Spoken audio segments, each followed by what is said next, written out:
ఈ రోజే డౌన్లోడ్ చేయండి, మీ ఫేవరెట్ షోస్ చూడండి.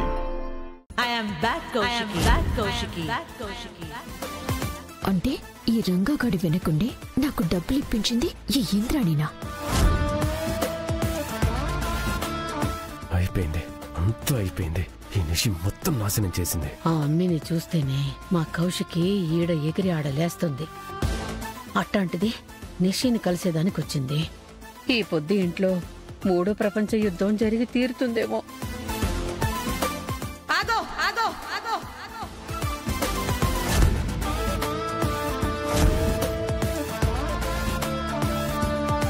ఒక్క అడుగు ముందుకేసినా ఇప్పుడే పోలీసుల్ని పిలిపించి అరెస్ట్ చేస్తాను. వజ్రపాటి ఇంటి మర్యాద గురించి బయటందరూ కథలు కథలుగా చెప్పుకుంటున్నారు. మరి ఇంటికి వచ్చిన అతిథిని ఇలా గుమ్మం నుంచే వెళ్ళిపోమంటున్నావు? ఇదేనా మీ సంస్కారం? మాట మర్యాద మనిషిని బట్టుంటుంది. అయినా నువ్వు సంస్కారం, మంచి మర్యాద ఇలాంటి వాటి గురించి మాట్లాడకింద్రాని. వినడానికి అస్సలు బాలేదు.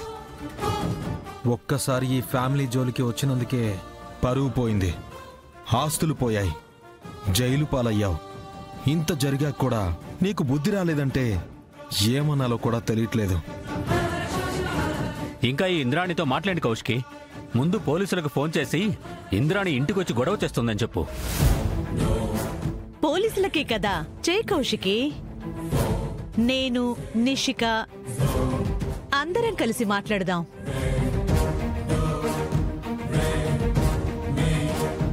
నువ్వు మా ఇంటికొచ్చి గొడవ చేయడానికి నిషికకి ఏంటి సంబంధం? ఎందుకంటే నేను నిషిక పిలిస్తేనే వచ్చాను.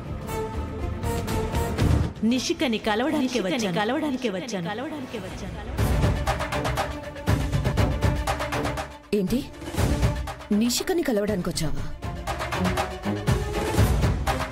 ఏంటి నిషి, ఇంద్రాణి చెప్తుంది నిజమా?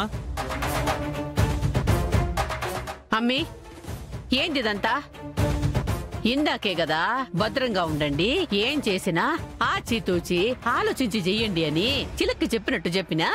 నీతులు చెప్పడానికి బానే ఉంటాయి అత్తయ్య, పాటించడమే చాలా కష్టం. అది మీకు బాగా తెలుసు కదా. ఇప్పుడు నా వెనకాలే పడిద్ది. బిజినెస్ పేరుతో నిన్ను మోసం చేసింది. తను మర్డర్ చేసి ఆ కేసులో నిన్ను ఇరికించాలని చూసింది.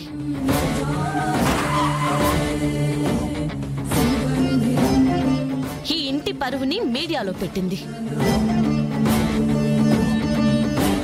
ఎంత చేసిన ఇంద్రాణిని మళ్ళీ కలవడానికి ఇంటికి రమ్మని చెప్పావా?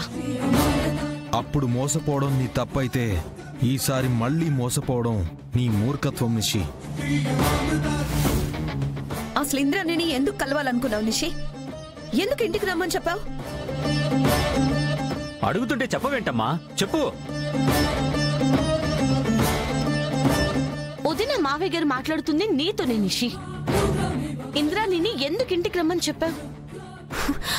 అయ్యో, అసలు నేను ఇంద్రాణిని రమ్మని చెప్పలేదు, అతన్ని మాత్రమే కలవాలన్నాను. రమ్మని చెప్పలేదా? మరెందుకు ఇంద్రాణి అలా చెప్తుంది? అది